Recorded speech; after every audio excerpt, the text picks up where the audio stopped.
Jesus answered and spoke to them again in parables, saying, The kingdom of heaven is like a certain king, who made a marriage feast for his son, and sent out his servants to call those who were invited to the marriage feast.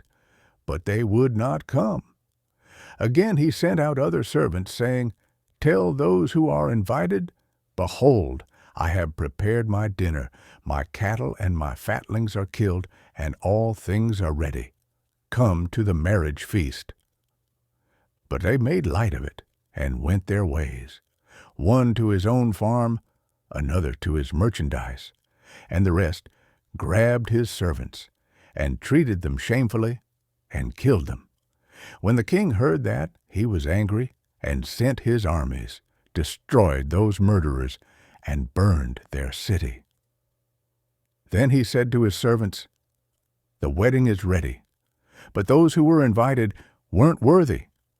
Go therefore to the intersections of the highways, and as many as you may find, invite to the marriage feast. Those servants went out into the highways and gathered together as many as they found, both bad and good. The wedding was filled with guests, but when the king came in to see the guests, he saw there a man who didn't have on wedding clothing, and he said to him, Friend, how did you come in here not wearing wedding clothing? He was speechless. Then the king said to the servants, Bind him hand and foot, take him away, and throw him into the outer darkness. That is where the weeping and grinding of teeth will be. For many are called, but few chosen. Then the Pharisees went and took counsel how they might entrap him in his talk. They sent their disciples to him along with the Herodians, saying, Teacher, we know that you are honest and teach the way of God in truth, no matter whom you teach, for you aren't partial to anyone. Tell us, therefore, what do you think? Is it lawful to pay taxes to Caesar or not? But Jesus perceived their wickedness and said, Why do you test me, you hypocrites? Show me the tax money.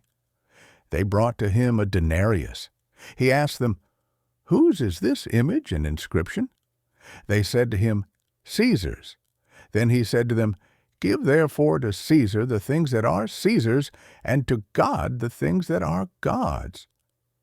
When they heard it, they marveled and left him and went away. On that day, Sadducees, those who say that there is no resurrection, came to him.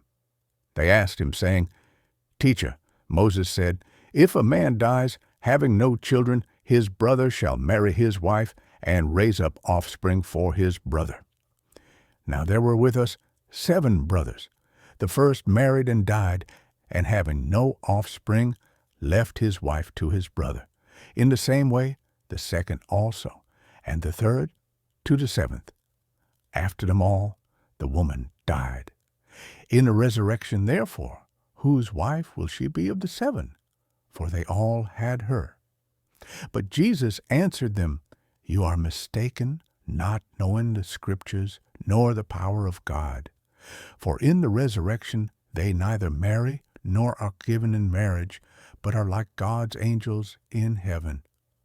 But concerning the resurrection of the dead, haven't you read that which was spoken to you by God, saying, I am the God of Abraham, and the God of Isaac, and the God of Jacob? God is not the God of the dead, but of the living. When the multitudes heard it, they were astonished at his teaching. But the Pharisees, when they heard that he had silenced the Sadducees, gathered themselves together. One of them, a lawyer, asked him a question, testing him, Teacher, which is the greatest commandment in the law? Jesus said to him, You shall love the Lord your God with all your heart, with all your soul, and with all your mind. This is the first and great commandment. A second likewise is this, You shall love your neighbor as yourself. The whole law and the prophets depend on these 2 commandments. Now while the Pharisees were gathered together, Jesus asked them a question, saying, "What do you think of the Christ? Whose son is he?" They said to him, "Of David." He said to them, "How then does David in the Spirit call him Lord, saying, 'The Lord said to my Lord, Sit on my right hand until I make your enemies a footstool for your feet'? If then David calls him Lord, how is he his son?" No one was able to answer him a word, neither did any man dare ask him any more questions from that day forward.